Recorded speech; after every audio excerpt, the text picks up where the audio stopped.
لله وكفى وسلام على عباده الذين اصطفى أما بعد فأعوذ بالله من الشيطان الرجيم بسم الله الرحمن الرحيم رضي الله عنهم ورضوا عنه سبحان ربك رب العزة عما يصفون وسلام على المرسلين والحمد لله رب العالمين اللهم صل على سيدنا ومولانا محمد وعلى آل سيدنا ومولانا محمد وبارك وسلم اللهم صل على سيدنا ومولانا محمد وعلى آل سيدنا ومولانا محمد وبارك وسلم اللهم صل على سيدنا ومولانا محمد وعلى آل سيدنا ومولانا محمد وبارك وسلم۔ صحابہ کرام کی تعداد کم و بیش 1,24,000۔ ان صحابہ میں سے آج ایک عظیم المرتبہ جلیل القدر صحابی کا ذکر کرنا ہے، جنہیں سب سے پہلے امیر المومنین کہا گیا، جن کو نبی کریم صلی اللہ علیہ وسلم نے سب سے پہلے ایک جماعت کا امیر بنایا، ان کو اپنے مبارک ہاتھوں سے جھنڈا بنا کے دیا اور 8 سواروں کا لشکر ان کے حوالے کیا۔ یہ حضور صلی اللہ علیہ وسلم کے قریبی رشتہ دار یعنی پھپھی کے بیٹے بھی تھے، اور حضور پاک صلی اللہ علیہ وسلم کی زوجہ محترمہ ام المؤمنین حضرت زینب بنت جحش رضی اللہ تعالیٰ عنہ کے بھائی بھی تھے۔ یہ نبی علیہ السلام کے دار ارقم جانے سے پہلے مسلمان ہو چکے تھے، بالکل ابتدا کے لوگوں میں تھے۔ غزوہ بدر میں بہادری کے بہترین جوہر دکھائے، اور غزوہ احد میں ایک عجیب دعا کر کے شہادت کا مرتبہ اور مقام پایا، اور اپنے ماموں حضرت حمزہ رضی اللہ تعالیٰ عنہ جو سید الشہداء ہیں، ان کے ساتھ ایک ہی قبر میں ان کی تدفین ہوئی۔ ان کا نام حضرت عبداللہ بن جحش رضی اللہ تعالیٰ عنہ ہے، بہت ہی عظیم صحابی ہیں۔ حضور صلی اللہ علیہ وسلم کی ایک پھپھی تھی حضرت امیمہ بنت عبد المطلب، ان کے یہ صاحبزادے تھے۔ حضور صلی اللہ علیہ وسلم نے جب مدینہ کی طرف ہجرت کرنے کا مسلمانوں کو فرمایا کہ اللہ کی طرف سے اجازت ہے، قریش کی تکلیفوں سے بچنے کے لیے، اپنے دین ایمان کی حفاظت کے لیے مکہ کو چھوڑ کے جاؤ، تو حضرت عبداللہ بن جحش رضی اللہ تعالی عنہ دوسرے صحابی تھے جنہوں نے اس بات پہ لبیک کہا۔ پہلے صحابی تھے حضرت ابو سلمہ رضی اللہ تعالی عنہ، دوسرے نمبر پہ یہ تھے۔ اللہ کے لیے ہجرت کرنا، گھر بار کو چھوڑنا، مال و دولت کا چھوڑنا، ان کے لیے پہلی مرتبہ نہیں تھا۔ ہجرت حبشہ بھی یہ کر چکے تھے، وہاں سے پھر واپس آ گئے۔ اب کی مرتبہ کی جو ہجرت تھی مدینہ طیبہ کی، یہ بہت زیادہ وسیع پیمانے پہ تھی کہ بنو جہش کے جتنے لوگ تھے، ان کا گھر اسلام کا گھر تھا، ان کا جو سلسلہ تھا ایمان کے ساتھ متعلق تھا، خاندان جو ہے وہ ایمان کا خاندان تھا۔ تو پورا خاندان یہ اپنے سارے گھروں کو چھوڑ کے مدینہ طیبہ کی طرف روانہ ہو گئے۔ جب یہ لوگ مکہ مکرمہ چھوڑ چکے تو ان کے مکانات جو پیچھے تھے وہ عجیب رنج و غم کا منظر پیش کرنے لگے، اور ایک عجیب سی اداسی ان کے اوپر تھی۔ زندگی کی رونق اور چہل پہل کے سارے آثار وہاں ختم ہو گئے، اور اس طرح مٹ گئے جیسے یہاں کبھی کوئی رہا ہی نہیں تھا۔ بالکل ایک عجیب ویرانی، وحشت، اور ایسا عالم تھا جیسے کوئی یہاں کبھی رہا ہی نہ ہو۔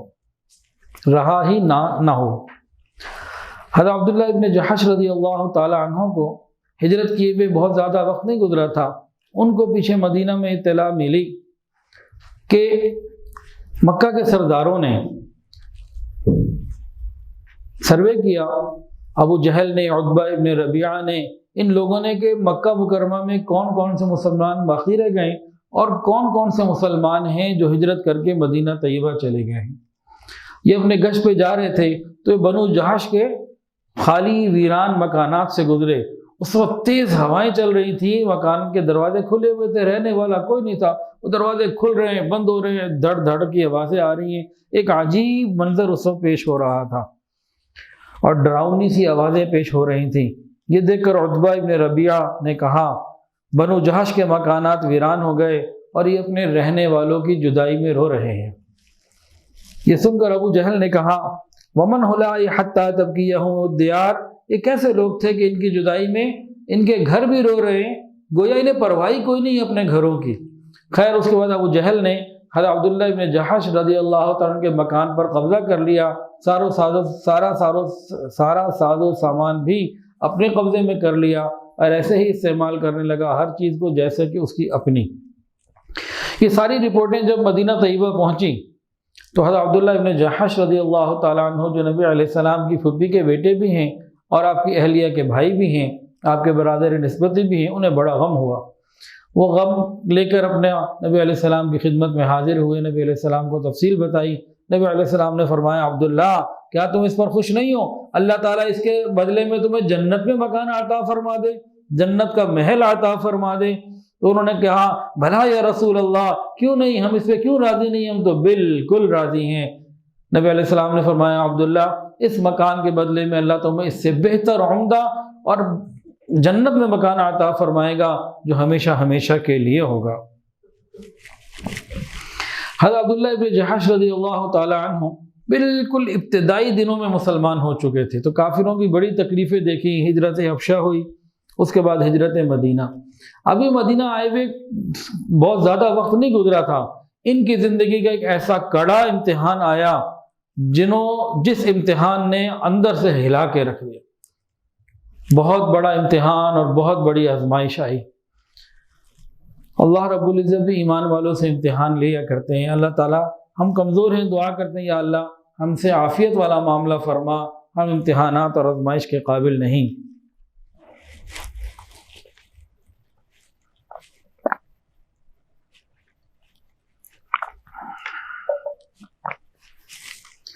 ہوا یہ کہ اسلام کی سب سے پہلی فوج بھیجنے کے جب نبی علیہ السلام نے ارادہ فرمایا تو 8 لوگوں کو انتخاب کیا، اور ان میں سے نبی علیہ السلام نے فرمایا کہ میں اسلام کا جھنڈا اس کے ہاتھ میں دوں گا جو سب سے زیادہ بھوک برداشت کرنے والا ہوگا۔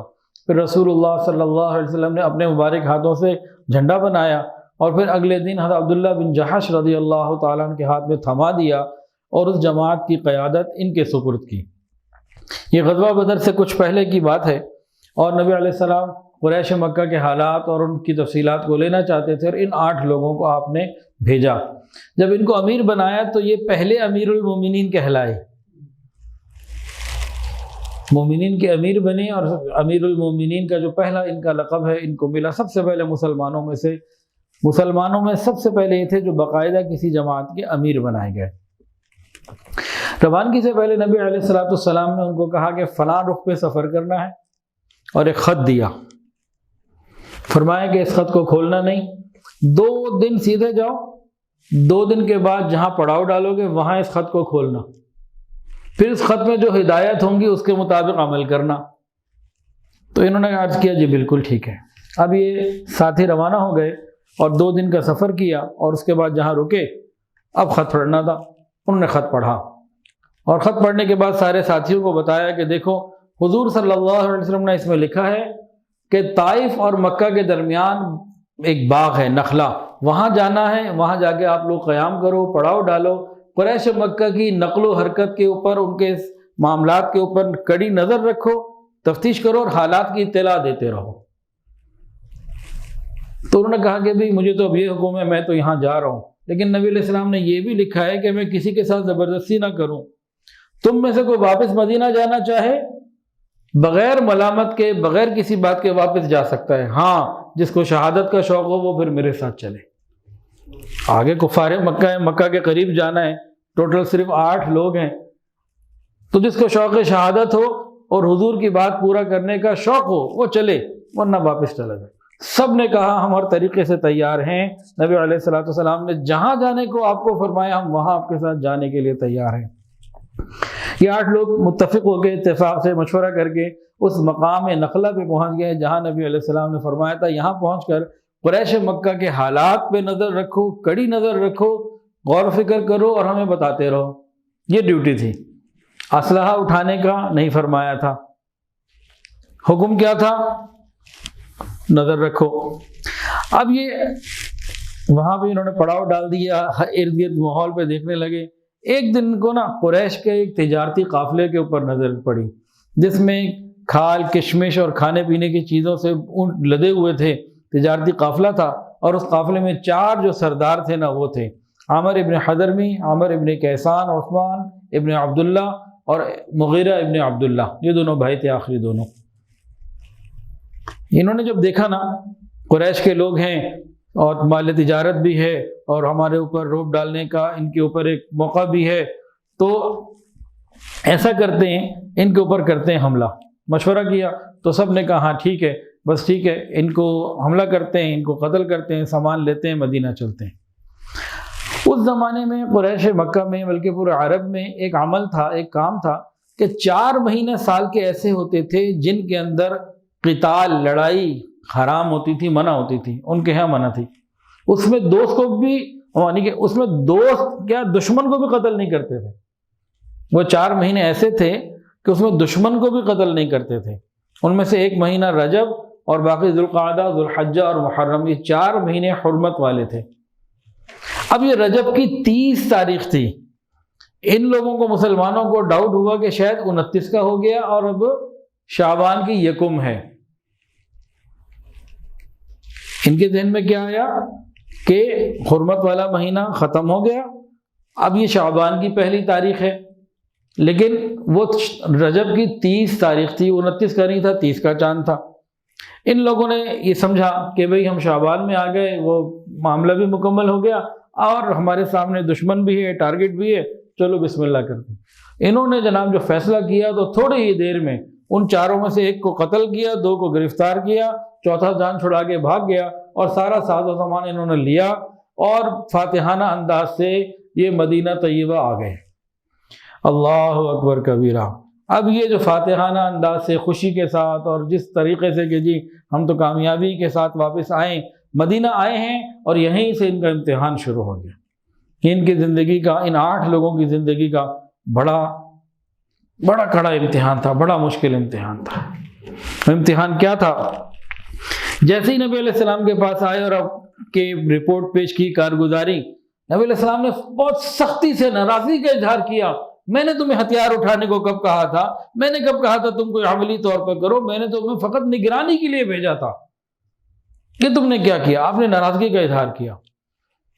میں اور آپ تو نہ اللہ کی ناراضگی کا خیال کرتے نہ رسول اللہ کی۔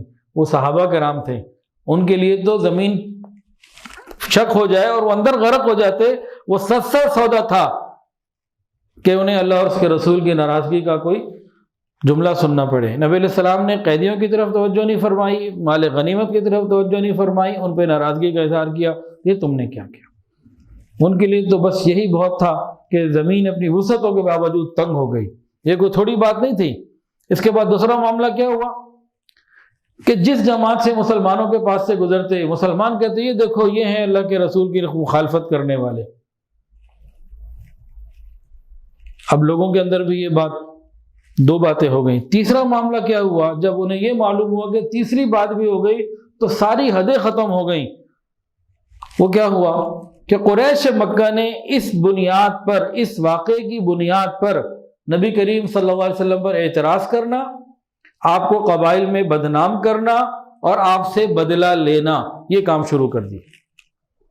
اور قریش مکہ نے جگہ جگہ جو ہے نا وہ اپنے پورا جو ان کا اس زمانے کا دجالی میڈیا تھا سب کو گھمایا پھرایا، اور انہوں نے کیا کہا کہ محمد صلی اللہ علیہ وسلم نے حرام مہینے کو حلال کر لیا، اس میں خون ریزی بھی کی، مال بھی لوٹا اور آدمیوں کو گرفتار بھی کیا۔ بس اس کے بعد کوئی الفاظ نہیں ہے کہ کوئی انسان حضرت عبداللہ ابن جحش رضی اللہ تعالی عنہ اور ان کی جماعت کے غم کا، پریشانی کا، ان کی کیفیت کا کوئی اندازہ لگا سکے۔ کوئی الفاظ نہیں، میرے پاس تو قطعاً نہیں ہے۔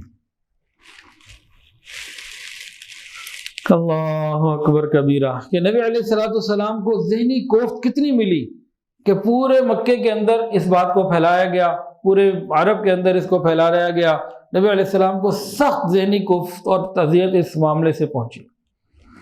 بس ان حضرات کا تو بس یہ تھا کہ کاٹو تو وہ خون نہیں لہو، بدن میں کیا ہوتا کہ وہ بالکل ہر چیز ہی پریشانی کی اور بے چینی کی انتہا ہو گئی۔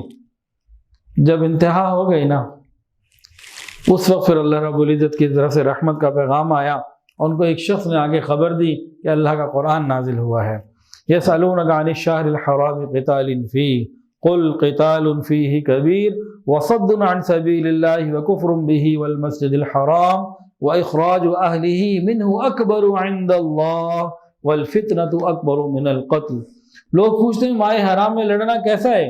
آپ کہہ دیجئے محمد صلی اللہ علیہ وسلم ہاں بہت برا ہے، مگر راہ خدا سے لوگوں کو روکنا، اللہ سے کفر کرنا، مسجد حرام کا راستہ اللہ کے بندوں سے روکنا، مسلمانوں سے روکنا، اور حرم کے رہنے والوں کو وہاں سے نکال دینا، یہ اللہ کے نزدیک اس سے زیادہ برا ہے۔ اور فتنہ پیدا کرنا تو قتل سے بھی زیادہ بری بات ہے۔ یہ سن کر انہیں بہت زیادہ خوشی ہوئی، اور لوگ قرآن مجید کی اس آیت کو پڑھتے ہوئے ان لوگوں کے پاس آتے، ان سے ملتے، ان کو مبارکباد دیتے، اور ان کی دوبارہ جیسے نئی زندگی کو شروع ہو گئی۔ جب یہ آیت نازل ہوئی تو نبی علیہ السلام بھی دل سے خوش ہو گئے، آپ نے قافلے کا مال قبول کر لیا، دونوں قیدیوں کو فدیہ دے کے رہا کر دیا۔ پھر آپ صلی اللہ علیہ وسلم حضرت عبداللہ ابن جحش رضی اللہ تعالیٰ عنہ کی جماعت سے راضی ہو گئے، کیونکہ یہ سفر مسلمانوں کی زندگی کا ایک بہت بڑا عظیم سفر تھا، عظیم واقعہ تھا۔ اس غزوہ میں حاصل ہونے والا مال غنیمت پہلا مال غنیمت، اس کا جھنڈا پہلا جھنڈا، اس کے امیر پہلے امیر، اس کے قیدی پہلے قیدی، اس کا مارا ہوا مشرک پہلا قتل۔ تو ہر چیز جو ہے نا یہ ایک ابتدا ہو رہی تھی ایک نئے معاملے کی۔ پھر جنگ بدر کا واقعہ پیش آیا، جس میں حضرت عبداللہ ابن جحش رضی اللہ تعالی عنہ نے عجیب شجاعت کے، بہادری کے کارنامے دکھائے۔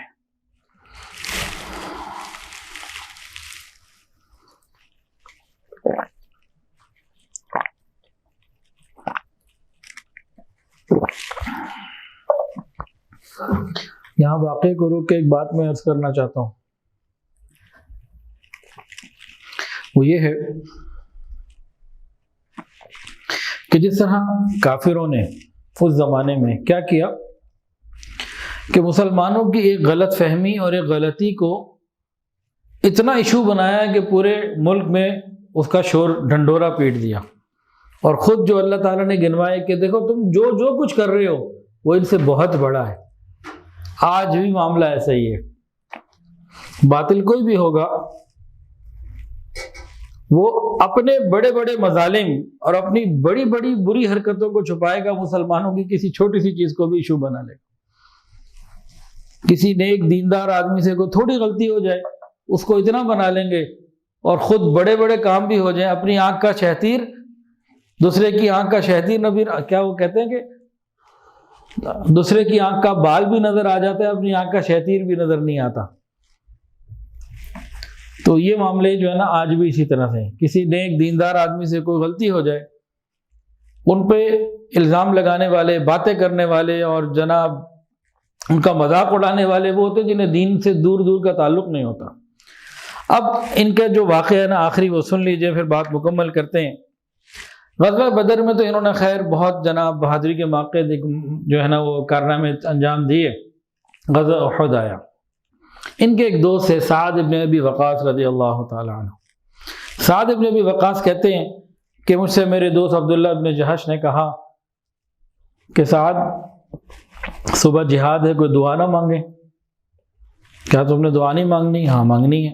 کہتے ہیں ہم دونوں ایک تنہائی میں سائٹ پہ چلے گئے، تو پہلے میں نے دعا مانگی، میں نے یہ مانگا اے میرے رب، جب دشمن سے میرا مقابلہ ہو تو میرا مقابلہ کسی ایک ایسے شخص سے کرانا جس کی گرفت انتہائی سخت ہو، انتہائی بہادر ہو، جنگجو ہو، اور غیظ اور غضب کا، غصے کا بھرا ہوا ہو اور شدید ہو، وہ مجھ سے لڑے میں اس سے لڑوں، زبردست قسم کی جو ہے نا ہماری لڑائی ہو، اور پھر آپ مجھے اس پہ غلبہ عطا فرما دیجئے، پھر میں اسے قتل کروں اور اس کی تلوار کو، ہتھیار کو چھین لوں۔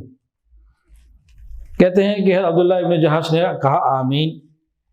اب ان کی باری تھی دعا کرنے کی اور میری آمین کہنے کی۔ اب انہوں نے کیا دعا مانگی ذرا سنیے۔ انہوں نے کہا اے اللہ، میدان جنگ میں میرا مقابلہ ایسے شخص سے کرانا جو لڑائی میں انتہائی زبردست ہو، بہادر ہو اور خوب سخت حملہ کرنے والا ہو، میں اس سے خوب لڑوں، حتیٰ کہ وہ مجھ سے اتنا لڑے کہ وہ مجھے قتل بھی کر دے، میری ناک بھی کاٹ دے، میرے کان بھی کاٹ دے، میری ناک کاٹ دے، میرے کان کاٹ دے، اور پھر قیامت کے دن میں آپ کے سامنے پیش ہوا پوچھے کہ میرے بندے تیری ناک کیوں کاٹی گئی؟ تیرے کان کیوں کاٹے گئے؟ اللہ جب تو قیامت کے دن مجھ سے یہ پوچھے میں تجھے یہ جواب دوں اے میرے مولا تیرے لیے اور تیرے رسول کے لیے میری ناک بھی کاٹی گئی، میرے کان بھی کاٹے گئے، اور جب قیامت کے دن میں آپ کو یہ عرض کروں، یہ اطلاع دوں، تو آپ یہ فرمائیں کہ میرے بندے تو نے سچ کہا، کہ آپ یہ فرمائیں کہ میرے بندے صدقتا، تو نے سچ کہا۔ سعد بن ابی وقاص کہتے ہیں کہ میں نے کہا آمین، پھر فرماتے ہیں کہ میرے دوست کی دعا مجھ سے اچھی تھی۔ اللہ اکبر کبیرہ، میرے دوست کی دعا مجھ سے اچھی تھی۔ کہتے ہیں اگلے دن شام کے وقت میں نے جب دیکھا تو مجھے ان کی لاش بھی نظر آئی، اور ایک درخت سے بندھے ہوئے ان کے کان اور ناک بھی دھاگے سے پورے ہوئے تھے، وہ نظر آئے۔ پھر نبی علیہ الصلوۃ والسلام نے نماز جنازہ بھی پڑھی، اور نبی علیہ الصلوۃ والسلام نے پھر ان کو ان کے ماموں سید الشہداء حضرت حمزہ رضی اللہ تعالیٰ عنہ کے ساتھ ایک ہی قبر میں دفن کیا۔ جس وقت نبی علیہ السلام نے دونوں ماموں بھانجا کو دفن کیا، اس وقت حضور صلی اللہ علیہ وسلم کی مبارک اور مقدس آنکھوں سے آنسو گر رہے تھے، جو قبر کے اندر جا رہے تھے، قبر کو منور بھی کر رہے ہوں گے اور معطر بھی کر رہے ہوں گے۔ تو اللہ تعالیٰ سے دعا ہے اللہ تعالیٰ ہم پر اپنی رحمت کی نظر فرمائے، ان حضرات کی کامل مغفرت فرما کے درجات کو بلند فرمائے۔ یہاں دار ارقم کا ایک ذکر آپ نے سنا ہوگا کہ عبداللہ ابن جحش رضی اللہ تعالیٰ عنہ دار ارقم میں مسلمانوں کے جانے سے پہلے مسلمان ہو گئے تھے۔ یہ کیا ہے؟ دار ارقم ایک گھر تھا، شروع میں نبی علیہ السلام نے جب دعوت دی تو اکا دکا چند لوگ مسلمان تھے، جب 15-20 کی ایک مختصر سی جماعت بنی، 25 کی مختصر سی کوئی جماعت بنی، پھر دار ارقم میں چھپ کر مسلمانوں کو کام کرنے کا موقع ملا۔ نبی علیہ السلام وہاں دین سیکھتے، نبی کریم صلی اللہ علیہ وسلم وہاں صحابہ کو دین سکھاتے۔ کوئی نیا بندہ کافر مسلمان ہو کے آتا تو ان کا سیکھنا سکھانا دار ارقم میں چلتا، اور دار ارقم ہی میں حضرت حمزہ بھی آئے، حضرت عمر بھی آئے، اور عمر رضی اللہ عنہ کے آنے کے بعد پھر حالات بدلنے شروع ہوئے۔ تو دار ارقم میں نبی علیہ السلام نے دین کی دعوت کو دینا شروع کیا، اور کوئی حالات نہیں تھے، کوئی وسائل نہیں تھے، کچھ نہیں تھا، چاروں طرف دشمنی تھی۔ ہمارے پاس جو حالات ہیں دین کا کام کرنے کے لیے، اللہ کے بندو دار ارقم سے بہت اچھے ہیں۔ ہم کہتے ہیں جی ہم دین کا کام نہیں کر سکتے، لوگ باتیں بنائیں گے، یہ ہوگا وہ ہوگا فلاں ہوگا۔ تو دار ارقم میں جب نبی علیہ السلام نے کام کیا تو اس وقت کے جو حالات تھے، ساری دنیا دشمن، ہم تو اپنے گھر میں رہتے ہوئے، مسلمانوں میں رہتے ہوئے کام نہیں کرتے، تو ہم بھی دار ارقم والی سنت کو زندہ کریں، اپنے گھروں میں دین کے کام کو، اللہ کے پیغام کو عام کریں، اللہ اور اس کے رسول کی باتوں کو سنیں سنائیں، اور ارد گرد دین کی دعوت دیں۔ جس طرح دار ارقم سے نور کی روشنی، نور پھیلا، ہدایت کی روشنی پھیلی، ہم بھی اپنے گھروں میں جب محنت کریں گے تو انشاءاللہ خیر ضرور پھیلے گی۔